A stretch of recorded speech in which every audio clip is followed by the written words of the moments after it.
50 years ago, Afghan black was the best tar and opium you could get. That's what Afghan black, that's what they called it when I was messing around. Anyway, this thing about gangs.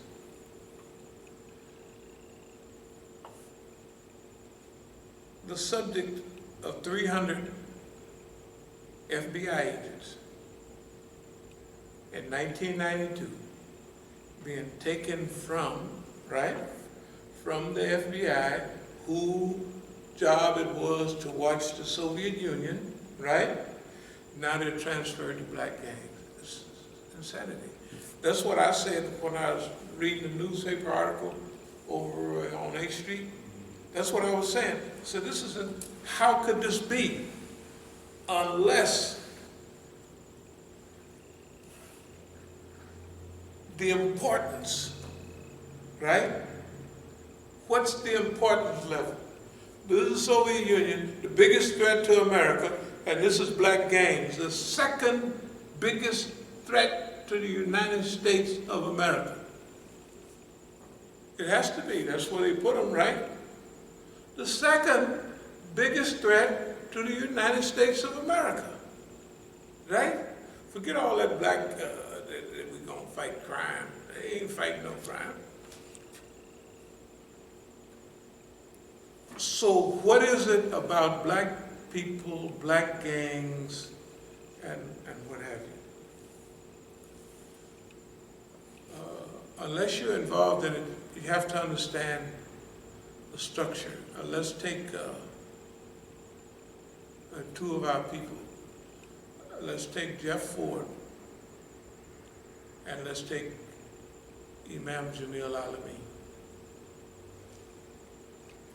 And you notice we do research, we discuss why.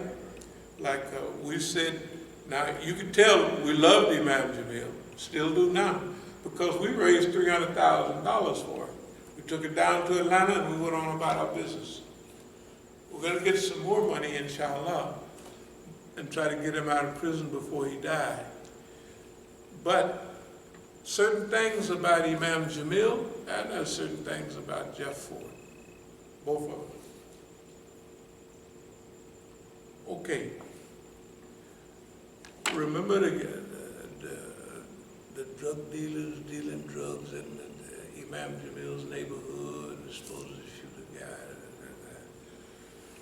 Well, if you got a reputation, you don't want nobody in your neighborhood selling drugs, right? And the police don't like you. What's the first thing you're gonna get in your neighborhood? Dope dealing niggas, right? Right away. Ain't nothing you can do about it. That's the way that go, because that's your MO. A safe, easygoing neighborhood, right?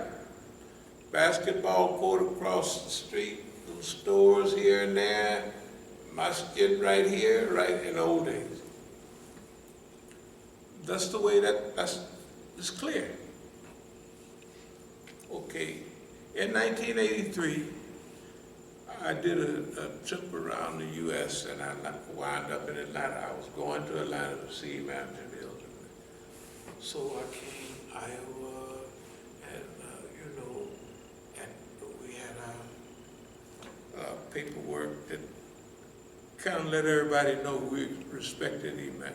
We respected Ikhwan al-Muslimin, because they could see we would relate to them the message of the teachings. I don't know if you remember that. Yeah, message of the teachings. Risalat at-Ta'lim. So we just recited it. Yeah, we like this, that, and another. They ain't gonna tell you we like, that's where we coming from. So some of the Arabs would say, yeah, and I would tell them, where can we do dawah? Western. And I said that go to the prisons. I said the state here has plenty of people there ready to accept Islam. They say, what about the good people? I looked at them like, hell, those are the good people. What they meant was, what about the white people? So I told Imam Jamil, I said, seemed like there's something going on in that. He said, no, there's a memo about that. There's a memo. Go after, you know what I mean? Well, you can see it now, this and all of them. Go for the white people. You know, don't, prison dawah is great and all that, but go for the white people. And that's what they wanted then, and they still got it. They was incorporating white people's Abdullah Had Umar, knew two seconds about Islam, giving lectures all over.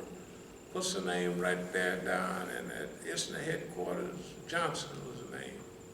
I think it was the name of the man. They had Steve Johnson. They had I can't even remember the guy with the glasses. Then they had the white woman. Yeah, they was just, we white, we want to be white. But the Negro, what is it particularly about the Negro? Now, you take somebody like Imam Jamil. When I kept bringing him money and I admitted him to see him in jail, after a while he says, because a lot of people are surprised about if you say your wife or that wife. So Imam Jamil said, stop giving money to my wife. That's his longtime wife. Well, it's still that's all right, anyway.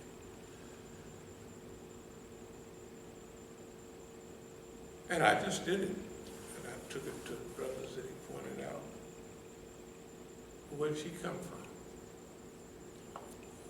When he was hiding up in New York, here she come from Canada. Nice young lady. They get married. Even coons like John Lewis, his wife was from California, working in Atlanta, had peace signs all over. I don't know if you heard of it. Yeah. That peace sign, what the hell is all that about? And I'm just down with peace, peace, peace, and so is he. Overboard peace, and they get married, right? I think she was in the Peace Corps. Yeah, peace, peace, peace, peace, peace, peace. His wife was in the Peace Corps. Yes, yes, and with them peace, you know, the little fish symbol, peace and all that. Look, okay, so you have Imam Jamil. You have him in Atlanta. He's already told me in '83 when I got there, he said, because, assalamu alaikum, hi everybody. He said, they're not with me. That means all the people that are there with him. He's saying, they not with me. Okay. Now, let's fast forward a while.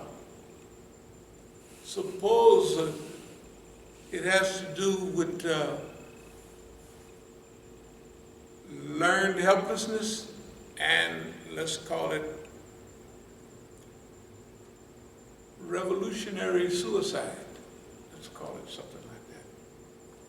Suppose you're trapped and you know you're trapped. You can't, ain't nobody you're gonna talk. You're not talking to nobody that ain't the police. That's the way it is. That's the rule. What are you gonna do? What's gonna kick in? You wanna make a contribution to humanity. That's what your life seems like it's been hooked up for that. You wanna make a contribution to humanity, right? But you can't. You just, the boss man is not going to allow you. Suppose you're realistic, not optimistic. Realistic. Could mean 2 and 2 is 4 and all that. That's a little different than optimistic. Optimistic, you can always find some lining in there. But you're realistic with a little light bit of optimism because you have to be to want to change the world, right? But if you're basically realistic, you add all that stuff up, and what's the purpose?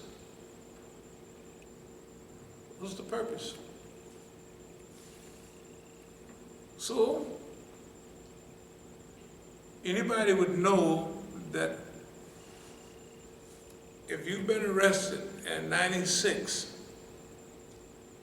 for shooting somebody, right? There's an old rule. If you get away with it this time, the Fed's gonna kick in next time. That's what they would do us. If you get away with a crime, state court,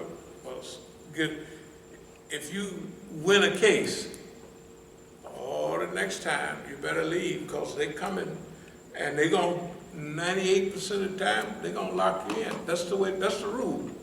That's a basic rule in the United States, especially for Negroes. So suppose, I'm just gonna speed it up and say it. Why would a person that knows that the police, that they're number one on the police list, number two on the police list, they've been trying to blow them up or kill them or get rid of them since forever, right?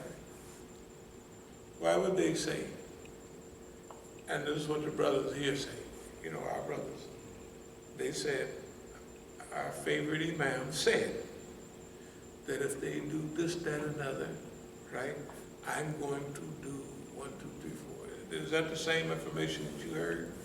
That's what okay. Of course, we know he's innocent. Of course he's innocent. But that would be trying to find, you don't know what be clicking upstairs after, when they block, you gotta remember, when they block the human being off and he ain't got no exit, he can't go up, he can't go no way. There's certain animalistic things. It's called learned helplessness. It's like the dog in the thing. You electrify the cage, he can't get out, can't go up, he sit down. Pretty soon after the third go round, you can turn the juice up all the way. And he just sit there. Suppose you're too much of a human being to just sit there. Let's call it revolutionary suicide. You commit suicide. But it's revolutionary suicide. Or heroic suicide. I'm just saying there's a possibility. I'm saying that people that don't do that stuff, they don't know what happens. They didn't read the white man's paper, but they don't know exactly what wandering in the wilderness means. And how, they don't know how to wander. You got to study to wander. You know what I mean? You got to study to wander. So you wandering correctly. You're not just looking for something or to find yourself. You are moving in a positive direction. Suppose you don't have no positive direction, it's just closed off. You can't do nothing there. All of your people, and you know it's true, that's what he told me. These people, that's in '83. Never mentioned again, but so I know who they are. I know who they are. And guess what the proof is? What did anybody in this community do to help him get out of penitentiary? What did all of them? I know I took $300,000 down there. That's not a little money. That's not $5 or $10. I was taking stacks of money at a time. Where'd it go? But I didn't want to get involved. I didn't want to get involved because I didn't want, you know what I mean? He seemed to want it to go a certain way. But you got to remember, we shouldn't over-expect our heroes to be magicians too. They're humans. You know what I mean? They're human beings. They're real, live, breathing human beings with a little extra. They didn't run into certain things, and they have leadership characteristics. What if the white man block every road? Right? You have to have some special stuff. This is called, this is what we call it, heroic suicide. You do something, and you know what it produces. But it's suicide, it's not, right? It's like the Japanese on them islands when they would blow themselves up. Well, I don't believe in that. You go blow up Boss Man, and since we're going to be blown up here, let's go take a few of them with us, right? Heroic suicide is not blow yourself up, right? That ain't. No, heroic suicide is laying in the cut, running out and grabbing a couple of them crackers and pulling the pin, right? Yeah. And so pretty soon you'll scare them all off the island or something, right? That's heroics, not heroic suicide. It's just a name I call it. Heroic suicide. That's one example. Suppose, let's take someone like Jeff Ford. Jeff Ford. Superior organizer. One thing that's what he's known for. Everybody know that. An organizer. When I was with him in Chicago, I said, by the way, everywhere I'm going to be studying. It don't make no difference what anybody say. I'm going to study, so I'm studying them in detail. I am studying them. By the time I get there, he's got out of the pen. Of course, and I've been out a while doing this Islam. And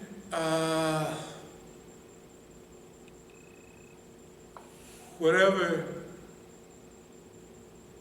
didn't happen to one, didn't happen to the other, so he's pretty sure about the people around him too. Not in the first years, but as the years go on, people get older, they get more realistic, and just remember, they had 30,000 people. Because the brothers told me, he said, yeah, man, the king's here. He had 40,000 people down there with him. And said 30,000 of them was us. I said, man, that was folks. No, it was folks. I'll get back to Oakland in a minute. But remember, we said Oakland was the right size, the right time, and the right place. Not New York, not Chicago. Right. Jeff Ford, they had a certain attitude. Well, people don't understand the black attitude going into the 60s, Northern Negroes. When we moved out there, we was fighting white kids. When I went to Webster Elementary School, it was 5 Negroes went there. And they didn't have to carry no sign. I was terrorizing all the white kids. I was terrorizing them. They wasn't, you know what I mean? I was terrorizing them. That's what the white folks are saying. He's doing this. Well, they do call him names like Jungle Bunny. I say, yeah, Jungle Bunny, Cracker, you know. And so, you know, we felt, one Negro always felt he could whoop 5 white boys, 10 white boys. That got us hurt pretty bad, though. You gotta remember, that fool, we didn't train much. The police, them punk police, them little thin mustaches, there was actually girls, but they was trained girls. And them police, you shoot them, they roll over, then you would hit them, they would roll over and shoot you and kill you. Right, because that's what they taught. You get hit. In those days, they was using 38 specials, revolvers. That's why the party moved from a minimum of 357 Magnum to a 44 Magnum. Because they would shoot the police and they would hit the ticket book right? So I'm telling you what the party was saying. So they changed. He said, that's why we changed from a 38 special to a minimum 357 Magnum or 44. Had to. All right. Now, let's get back to Jeff Ford. Let's say there's a lot of intuition start kicking in over the years.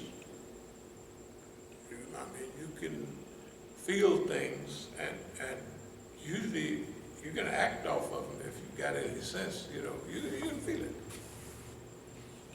So, why would somebody that's at the top of the list, the best physical organizer of Negroes in the United States, the best, why would he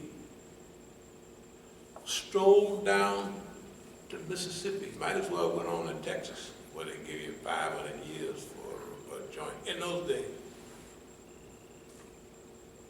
Marijuana. Why? Is it discipline? Is it lack of discipline? Is it not mental clarity? Right? Why would all the TV, they didn't just put, when they was in the penitentiary, they didn't just took all them FBI agents in those years. They didn't just took them, right, off of the Soviet Union and they got them on blacks. Why would anybody black be talking on the telephone?